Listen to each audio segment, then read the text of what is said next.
Hello and welcome to this class of two dimensional geometry. I am Rafiq. हमने पिछले videos में ellipse के बारे में, उसकी इक्वेशन, उसके स्टैंडर्ड इक्वेशन आदि के बारे में पढ़ा है। अब हम उन चीज़ों पर बेस्ड कुछ प्रॉब्लम्स सॉल्व करेंगे। तो पहली प्रॉब्लम है, दीर्घवृत्त की इक्वेशन निकालना है जबकि उसकी नाभि फोकस -1,1, उत्केंद्रता 1/√2 और नेता का समीकरण x - y + 4 = 0 गिवन है। यानी दीर्घवृत्त की नाभि, नेता और उत्केंद्रता दे रखी हो तो दीर्घवृत्त का समीकरण ज्ञात करना। हमने जो मानक समीकरण दीर्घवृत्त का ज्ञात किया था उसमें भी हमें यही चीज़ें ज्ञात थीं। नाभि पता थी, नेता कौन सी रेखा है वो पता था, और उत्केंद्रता कितनी है वो पता था, और हमने दीर्घवृत्त का समीकरण ज्ञात किया था। ठीक उसी प्रोसेस से यहाँ दीर्घवृत्त का समीकरण ज्ञात करना है, लेकिन यहाँ पर अक्ष नहीं मानने हैं क्योंकि अक्ष माने हुए हैं पहले से। जब किसी बिंदु के निर्देशांक हमें दे रखे हों तो इसका मतलब है कि अक्ष पहले से परिभाषित है जिनके सापेक्ष ये बिंदु के निर्देशांक हैं। और जब किसी रेखा या वक्र का समीकरण हमें दे रखा हो तो इसका मतलब अक्ष पहले से तय है जिनके सापेक्ष रेखा का समीकरण ये है। तो ये नेता है x - y + 4 = 0। जैसे मान लो ये वाली रेखा है नेता, और नाभि जो बिंदु है वो यहाँ पर है -1,1। अब दीर्घवृत्त का समीकरण निकालने के लिए दीर्घवृत्त पर एक स्विच बिंदु P ले लिया और P के कोऑर्डिनेट्स x y मान लिए। तो इन x और y में जो संबंध बनेगा वही दीर्घवृत्त का समीकरण हो जाएगा। इस बिंदु P की इस नेता से लांबिक दूरी PM लांबिक दूरी के फॉर्मूले से निकल जाएगी। नेता के समीकरण में राइट हैंड साइड में तो 0 है, तो लेफ्ट हैंड साइड में x और y की जगह बिंदु P के निर्देशांक रख देंगे। P के निर्देशांक x एंड y ही हैं, तो x की जगह x और y की जगह y, और नीचे x के गुणांक का वर्ग, x का गुणांक 1 है उसका वर्ग, और y के गुणांक का स्क्वायर का रूट, संख्यात्मक वैल्यू यानी मॉड। तो ये लांबिक दूरी PM हो गई। अब क्योंकि P दीर्घवृत्त पर है और दीर्घवृत्त की परिभाषा अनुसार दीर्घवृत्त पर जो बिंदु होता है उसकी नाभि से दूरी PS और नेता से लांबिक दूरी PM का अनुपात उत्केंद्रता के बराबर होता है। तो क्योंकि P दीर्घवृत्त पर है तो PS/PM = E होगा। इसको स्क्वायर कर लें और PM को इधर ले लें तो PS² = E² × PM² हो जाएगा। इसमें अब वैल्यूज़ रख दें। PM की तो जो लांबिक दूरी के फॉर्मूले से हमने वैल्यू निकाली थी वो रख दी, x - y + 4/√2, और उसका स्क्वायर कर दिया। जब स्क्वायर कर रहे हैं तो मॉड लगाएं ना लगाएं उसका कोई महत्व नहीं रहेगा। और इधर PS² जो डिस्टेंस फार्मूला होता है उसका उपयोग करके दो बिंदुओं के बीच की दूरी का वर्ग, एक बिंदु के कोऑर्डिनेट्स हैं x एंड y और दूसरे के कोऑर्डिनेट्स है -1, 1, तो फर्स्ट कोऑर्डिनेट्स के डिफरेंस का स्क्वायर और प्लस सेकंड कोऑर्डिनेट्स के डिफरेंस y और 1 के डिफरेंस का स्क्वायर, ये हो जाएगा P और S के बीच दूरी का वर्ग। तो डिस्टेंस फार्मूले से ये वैल्यू रख दी PS² की, और लांबिक दूरी के फार्मूले से PM की वैल्यू रख दी। ये इक्वेशन बन गया। यही हमारा एलिप्स का इक्वेशन हो जाएगा अभीष्ट, क्योंकि इसमें जो x और y हैं वो एलिप्स पर विद्यमान स्विच बिंदु के निर्देशांक हैं। अब केवल इस इक्वेशन को सिंपलेस्ट फॉर्म में लाना है।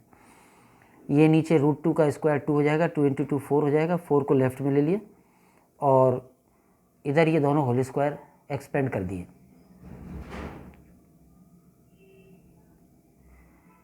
x+1 का होल स्क्वायर x² + 2x + 1 और y - 1 का होल स्क्वायर y² - 2y + 1, और इधर x - y + 4 का होल स्क्वायर फिलहाल एज इट इज़ रखा है।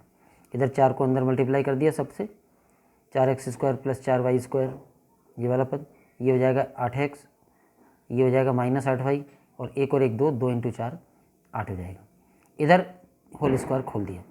तीन पदों के योग या अंतर का होल स्क्वायर कैसे खोलते हैं ये सब जानते हैं। पहले तीनों का स्क्वायर यानी x का स्क्वायर प्लस सेकंड टर्म का स्क्वायर प्लस थर्ड टर्म का स्क्वायर, फिर 3 में से 2 2 लेते हुए उनके गुणनफल के दुगने, फर्स्ट 2 टर्म्स के मल्टीप्लिकेशन का डबल, फर्स्ट और थर्ड के गुणनफल का दुगना, और सेकंड और थर्ड के गुणनफल का दुगना।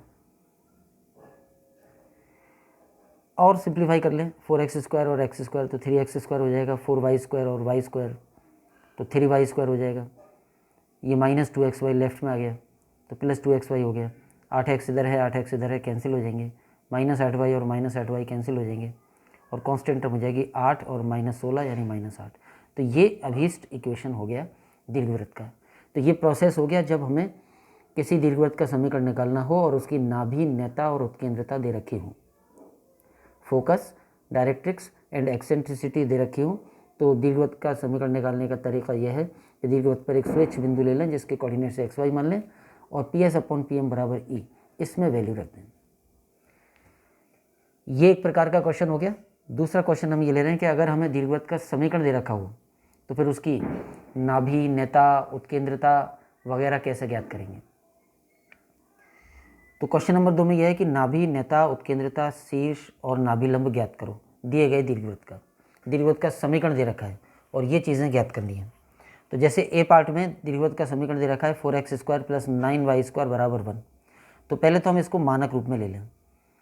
मानक रूप में इधर तो 1 ही होता है, लेकिन लेफ्ट हैंड साइड में x² और y² के गुणांक ऊपर 1 1 होते हैं, नीचे उनको ले लेते हैं। तो 4x² को हम लिख देंगे x² बटे 1/4, 4 गुणांकों को नीचे उतार लिया। इसी तरह से 9y² को लिख देंगे y² बटे 1/9, और इधर 1 है ही, ये a² हो गया, ये b² हो गया। तो इलिप्स का जो इक्वेशन था उसको हमने इस मानक रूप में लिख दिया, जहाँ a² की वैल्यू तो हो गई 1/4 और b² की वैल्यू हो गई 1/9। a² 1/4 है तो a की वैल्यू 1/2 हो जाएगी इसका रूट, और b की वैल्यू 1/3 हो जाएगी 1/9 का रूट। a और b पॉजिटिव होते हैं तो स्क्वायर में स्क्वायर रूट लेते समय हमने प्लस माइनस नहीं लगाया। a और b की इन वैल्यूज़ को देख के स्पष्ट है कि a की वैल्यू बड़ी है, b छोटा है। 1/2 बड़ा होता है 1/3 से, तो a is greater than b। तो ये इस प्रकार वाला दीर्घवृत्त है। ऐसा दीर्घवृत्त है जिसमें दीर्घ वाली अक्ष x अक्ष पर है और लघु अक्ष y अक्ष पर है, क्योंकि a बड़ा है। अब हम इस दीर्घवृत्त से संबंधित जो बातें पूछी हैं वो ज्ञात कर सकते हैं। जैसे शीर्ष, जब दीर्घवृत्त का समीकरण मानक रूप में आ जाता है, जैसा कि यहाँ मानक रूप में आ गया है, तो शीर्ष मूल बिंदु ही होता है 0 0। तो ये तो इसके शीर्ष के निर्देशांक हो गए। उत्केंद्रता ज्ञात करें। उत्केंद्रता ज्ञात करने के लिए a और b और उत्केंद्रता में ये संबंध होता है इस वाले दीर्घवृत्त के लिए जब a बड़ा हो, तो b² बराबर a² × 1 - e²। इसमें हमें a और b ज्ञात है तो a और b की वैल्यू रख के e के लिए सॉल्व कर लेंगे। a² को नीचे ले लें तो b² / a² हो जाएगा ये 1 - e², और e² के लिए हल करें तो e² इधर आ गया लेफ्ट में और b² / a² राइट में आ गया। इस इक्वेशन को ऐसे लिख दें और इसमें b² की वैल्यू रख दें 1/9 और a² की वैल्यू रख दें 1/4। तो e² की वैल्यू आ जाएगी, ये टर्म हो जाएगी 4/9 और 1 - 4/9 5/9 हो जाएगा। तो e² की वैल्यू 5/9 हो गई, का मतलब e का मान √5/3। तो ये हमारे पास इस दीर्घवृत्त की उत्केंद्रता ज्ञात हो गई। इसके बाद हम नाभियों के निर्देशांक ज्ञात करें। हम जानते हैं कि दीर्घवृत्त जब a बड़ा होता है तो दीर्घवृत्त की नाभियाँ, अगर दीर्घवृत्त का समीकरण मानक रूप में है और उसका a बड़ा है तो नाभियाँ 2 होती हैं, एक इधर ae, 0 और एक इधर -ae, 0। तो नाभियों के निर्देशांक के लिए a × e ज्ञात कर लें। a × e, a की वैल्यू 1/2 आई थी और e की वैल्यू अभी √5/3 आ गई, तो a × e का मान हो गया √5/6। तो नाभियों के निर्देशांक होंगे क्या होते हैं, ±ae, 0, तो हो जाएंगे ±ae की जगह √5/6, 0। तो ये इसकी नाभियाँ ज्ञात हो गई। इसके बाद नेताएँ, हम जानते हैं कि इस वाले दीर्घवृत्त की एक नेता तो इधर शीर्ष के बाद यहाँ होती है y अक्ष के समांतर, जिसका समीकरण होता है x बराबर a/e, और एक नेता इधर होती है जिसका समीकरण होता है x बराबर -a/e। तो ये 2 नेताएँ होती हैं। तो नेता के समीकरण होते हैं x बराबर ±a/e। इसमें वैल्यू रख दो a की और e की। a की वैल्यू 1/2 और e की वैल्यू √5/3, तो x बराबर ± ये टर्म हो जाएगी 3 ऊपर आ जाएगा और 2 नीचे आ जाएगा, तो 3/2 √5। तो ये 2 रेखाएं हो गई, एक प्लस चिन्ह से ये वाली रेखा और एक माइनस चिन्ह से ये वाली रेखा। ये नेताएं आ गई। नाभिलंब क्या होता है, इस वाले मानक दीर्घवृत्त का जब a बड़ा हो b से, तो नाभिलंब की लंबाई हमने ज्ञात की थी, उसका फॉर्मूला होता है 2b²/a। तो इसमें b² की वैल्यू रख दें 1/9 और a की वैल्यू रख दें 1/2, तो ये टर्म सॉल्व होकर हो जाएगी 4/9। तो ये नाभिलंब की लंबाइयाँ होंगी। नाभिलंब क्या होता है वो जानते ही हैं, नाभि से गुजरने वाली और दीर्घाक्ष के लंबवत जो जीवा है ये नाभि लंब होता है, एक इधर भी होता है। तो ये जो दो नाभि लंबे हैं इनकी समान लंबाई होती है और ये लंबाई यहाँ पर ज्ञात हो गई 4/9। इसके बाद नाभि लंब अपने आप में, इसकी लंबाई तो हमने ज्ञात कर ली, ये अपने आप में रेखा भी है। तो नाभि लंब का समीकरण क्या होगा, क्योंकि ये वाला नाभि लंब मूल बिंदु से AE दूरी पर है y अक्ष के समांतर, और ये वाला नाभि लंब भी मूल बिंदु से AE दूरी पर होता है y अक्ष के समांतर, y अक्ष के लेफ्ट में। तो नाभि लंबों के समीकरण होते हैं x बराबर ± AE, और ± AE में AE का मान अभी हमने ज्ञात किया ही था √5/6। तो नाभि लंब दो हो जाएंगे, एक x बराबर +√5/6 और दूसरी जो रेखा है नाभि लंब वाली उसका समीकरण हो जाएगा x बराबर -√5/6। तो ये हो गया, नाभि लंब ज्ञात हो गए। इसी तरह से जो सेम इसी टाइप का दूसरा क्वेश्चन लें जो कि बी पार्ट है, उसमें दीर्घवृत्त का समीकरण ये दे रखा है 25x² + 4y² बराबर 100। पहले तो इसको मानक रूप में लाएं। मानक रूप में लाने के लिए इधर 1 होना चाहिए, तो पूरी इक्वेशन को 100 से डिवाइड कर दें। तो 100 से डिवाइड करने पर ये हो जाएगी x² + y² बराबर 1।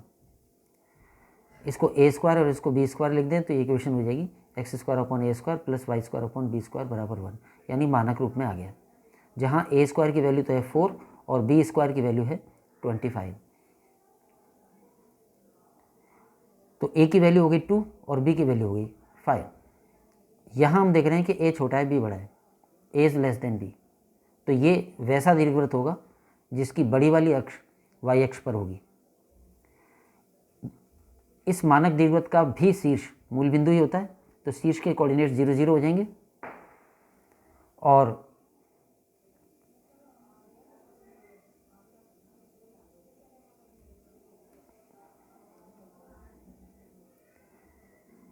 उत्केंद्रता ज्ञात करने के लिए उत्केंद्रता अगर E मान ली जाए तो यहाँ उत्केंद्रता का रिलेशन होगा, जैसे पिछले वाले में तो a बड़ा था तब उत्केंद्रता वाला रिलेशन था b² बराबर a² × 1 - e²। यहाँ a की जगह b और b की जगह a हो जाएंगे, तो उत्केंद्रता का रिलेशन होगा a² बराबर b² × 1 - e²। इसमें a² की वैल्यू 4 रख दें, b² की वैल्यू 25 और 1 - e² एज इट इज़। 25 को इधर डिवाइड कर दें तो 4/25 बराबर 1 - e², यानी e² बराबर 1 - 4/25, यानी e² बराबर 21/25। तो e की वैल्यू आ जाएगी इसका पॉजिटिव वर्गमूल, यानी √21/5।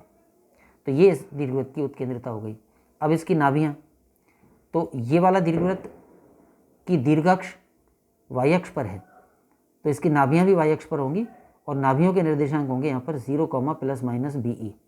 जब a बड़ा होता है तो नाभियों के निर्देशांक होते हैं ±AE, 0, और जब b बड़ा होता है तो नाभियाँ होती हैं 0, ±BE। x का रोल y को हो जाता है, y का रोल x पे आ जाता है और a और b एक्सचेंज हो जाते हैं। BE का मान अभी हमने ज्ञात किया ही था, या यहाँ ज्ञात कर लें। b का मान 5 और e की वैल्यू √21/5, तो 5 कैंसिल हो जाएगा और नाभियों के एक्चुअल कोऑर्डिनेट्स आ जाएंगे 0 ± √21।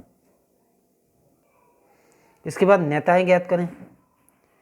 तो इस दीर्घवृत्त जिसमें कि b बड़ा है, इसकी शेप ऐसी होगी, इसका बड़ी वाली अक्ष y अक्ष पर होगी, छोटी वाली x अक्ष पर होगी। इसकी जो दो नाभियाँ हैं, एक s यहाँ पर और एक s' यहाँ पर होगी। इसके कोऑर्डिनेट्स 0, BE और इसके कोऑर्डिनेट्स 0, -BE होंगे। नेताएं कहाँ होंगी? यहाँ शीर्ष के बाद ऊपर यहाँ इसकी नेता होगी, जिसका समीकरण होगा y बराबर B/E।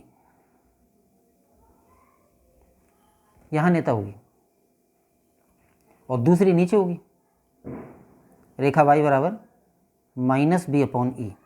तो ये इसकी नेता होंगी। जब a बड़ा होता तो नेताएं इधर होती और उनका समीकरण होता है x बराबर ±A/E।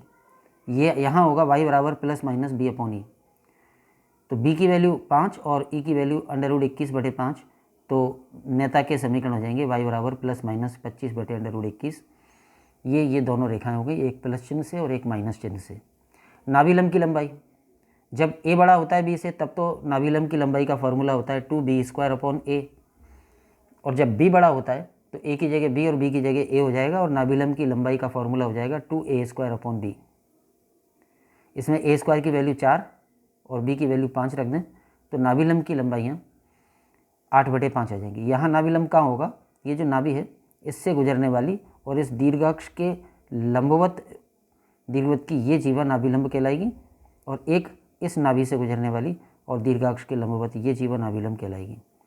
तो ये दोनों नाभि लंबों की लंबाइयाँ हो गई, और इन्हें एज ए लाइन माने तो इनका समीकरण क्या होगा, तो मूल बिंदु से BE ऊंचाई पर है तो इसका समीकरण हो जाएगा y बराबर BE, और नीचे वाली का हो जाएगा y बराबर -BE।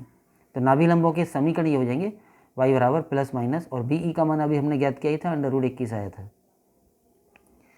तो ये दो क्वेश्चंस में इस प्रकार का था कि हमें दीर्घवृत्त के समीकरण मानक रूप में ही दे रखे थे, क्योंकि उसमें x² की टर्म, y² की टर्म और कांस्टेंट टर्म, तीन ही टर्म थी, और उसको और बेटर रूप में रख के, और एक में a बड़ा था और एक में b बड़ा था, तो मानक रूप से हमने दीर्घवृत्त की नाभि, नेता, उत्केंद्रता, नाभि लंब, शीर्ष वगैरह निकाल लिए।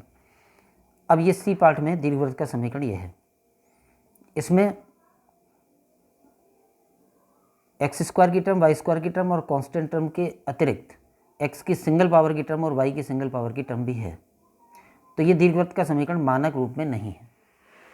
मानक रूप जब होता है तो केवल x² की टर्म, y² की टर्म और कांस्टेंट टर्म, तीन ही टर्म होती है। यहाँ पर x और y की टर्म भी हैं। तो इसका समीकरण निकालने के लिए दीर्घवृत्त का समीकरण तो ये है ही, इससे इसकी नाभियाँ, उत्केंद्रता वगैरह निकालने के लिए अक्ष परिवर्तन करके हम इस दीर्घवृत्त के समीकरण को मानक रूप में बदलेंगे। और उसका तरीका यह है कि x² की टर्म उसके साथ x की टर्म ले लें, और y² की टर्म और y की टर्म ये साथ ले लें, और कांस्टेंट टर्म को दूसरी तरफ ले जाएं, -4। तो इस समीकरण को मानक रूप में बदलने के लिए हमने क्या किया, x² और x की टर्म एक साथ, y² और y की टर्म एक साथ, और कांस्टेंट टर्म दूसरी तरफ। इन दोनों में से 3 कॉमन आ रहा है तो 3 कॉमन ले लिया, तो ये x² - 4x, और इन दोनों में से 4 कॉमन आ रहा है तो 4 कॉमन ले लिया, y² - 2y, और इधर -4। अब इस टर्म को होल स्क्वायर बनाने के लिए इसमें एक कांस्टेंट ऐड कर दिया। जब x² का गुणांक 1 हो तो कितना कांस्टेंट ऐड करना होगा ताकि ये होल स्क्वायर बन जाए, तो वो होगा x का जितना गुणांक है उसके आधे का वर्ग। जैसे x का गुणांक -4 है तो उसका आधा -2 का वर्ग यानी +4। तो +4 इधर ऐड कर दिया, और इधर y² का गुणांक 1 है तो होल स्क्वायर बनाने के लिए y का गुणांक -2 के हाफ का वर्ग यानी 1 ऐड कर दिया ताकि होल स्क्वायर बन जाए।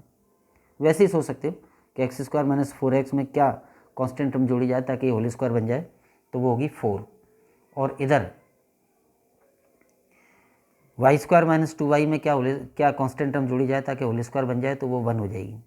अब इधर अगर 4 जोड़ा है तो यहाँ बाहर गुणांक 3 भी था, तो इफेक्टिवली यहाँ 12 जुड़ गया, और यहाँ 1 जोड़ा है तो 4 × 1 4 जुड़ गया, तो 12 और 4 इधर भी जोड़ दिए ताकि इक्वेशन बैलेंस रहे, दोनों तरफ सेम टर्म जोड़ी जा सकती है।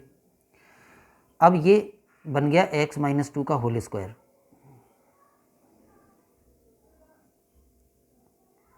x² - 4x + 4 ये x - 2 का होल स्क्वायर हो गया, और y² - 2y + 1 ये y - 1 का होल स्क्वायर हो गया, और इधर 4 कैंसिल हो गए तो 12।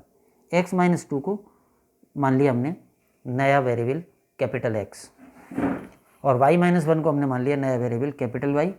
तो फिर ये इक्वेशन हो गई 3x² + 4 कैपिटल Y² = 12, और इधर मानक रूप लाने के लिए 1 लाना है तो 12 का पूरी इक्वेशन में भाग दे दें, तो 12 से डिवाइड करने पर ये टर्म हो जाएगी x² / 4, और इसमें 12 का भाग देंगे तो y² / 3, और इसमें 12 का भाग देंगे तो 1। इस 4 को a² और 3 को b² लिख दें तो ये इक्वेशन इस रूप में आ जाएगी।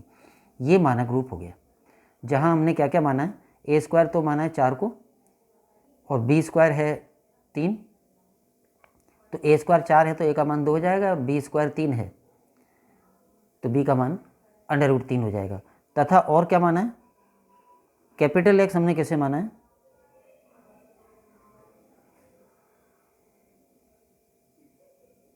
कैपिटल एक्स माना है एक्स माइनस 2 को और कैपिटल वाई माना है वाई माइनस 1 को। ये अक्ष परिवर्तन हो गया। इसका मतलब है कि हमने वो बिंदु अब मूल बिंदु मान लिया है जिसके कोऑर्डिनेट्स हैं 2, 1। अब इससे पहले कि इस क्वेश्चन में हम आगे चलें, एक बार हम अक्ष परिवर्तन के बारे में थोड़ा सा समझ लें। अक्ष परिवर्तन कैसे किया जाता है। जैसे निर्देशीय अक्ष मान लो हमारे पास ये थे, X axis and Y axis. मूल अक्ष हमारे पास ये थे और ये इनका मूल बिंदु है। अब अगर हम किसी और बिंदु को मूल बिंदु बनाना चाहें, यानी नए अक्ष बनाना चाहें, लेकिन हम नए अक्षों की दिशा नहीं बदलेंगे। जैसे यहाँ पर एक बिंदु है जिसके कोऑर्डिनेट्स हैं इन अक्षों के सापेक्ष a, b। मान लो ये बिंदु है o डैश, इसका नाम दे दें और कोऑर्डिनेट्स इसके हैं a, b, यानी ये दूरी a और ये ऊंचाई b होगी। अब अगर हम चाहें कि ये मूल बिंदु बन जाए और अक्ष उन्हीं दिशाओं में रहें जिन दिशाओं में थी, यानी यहाँ से गुजरने वाली और पहले वाली जो एक्स अक्ष है उसके समांतर रेखा को एक नया अक्ष कैपिटल एक्स अक्ष मान लें और यहाँ से गुजरने वाली और वाई अक्ष के समांतर नई अक्ष कैपिटल वाई मान लें। तो इस तरह से हम नया अक्ष सिस्टम मान लिया।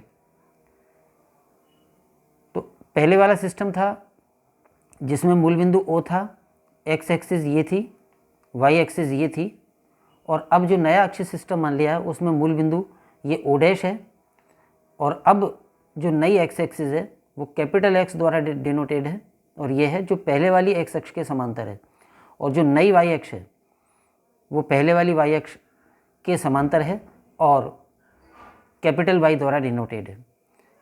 इस समय इस नए अक्ष सिस्टम का जो मूल बिंदु O डैश है उसके कोऑर्डिनेट्स हैं a, b मूल अक्षों में। इन नए अक्षों में तो इस बिंदु के कोऑर्डिनेट्स 0, 0 हो ही जाएंगे क्योंकि इन नए अक्षों के लिए तो ये मूल बिंदु है। तो इस तरह से अगर हम किसी दूसरे बिंदु, मूल बिंदु के अलावा किसी दूसरे बिंदु को मूल बिंदु बनाना चाहें और वहाँ से नई अक्ष बनाना चाहें, तो अब किसी बिंदु P के कोऑर्डिनेट्स ओरिजिनल एक्सिस के सापेक्ष और इन नई अक्षों के सापेक्ष उनमें क्या रिलेशंस होते हैं। मान लो किसी बिंदु के कोऑर्डिनेट्स थे ओरिजिनल एक्सिस के सापेक्ष तो एक्स वाई इन मूल अक्षों के सापेक्ष, और नई अक्षों के सापेक्ष कोऑर्डिनेट्स अगर इसके capital X comma capital Y हों तो इनमें रिलेशन ये होगा कैपिटल एक्स बराबर एक्स माइनस ए और कैपिटल वाई बराबर वाई माइनस बी। ये किसी भी बिंदु के नए अक्षों और मूल अक्षों के सापेक्ष कोऑर्डिनेट्स में रिलेशन हो जाएगा। यानी अगर हम a, b वाले बिंदु को मूल बिंदु बना देते हैं और अक्ष समांतर रखते हैं तो किसी भी बिंदु के नए कोऑर्डिनेट्स हो जाएंगे original coordinates minus O dash के कोऑर्डिनेट्स। तो ये रिलेशन होता है। जैसे अभी जो उदाहरण हमारा चल रहा है उसमें स्थिति ऐसी है, ये original X axis Y axis,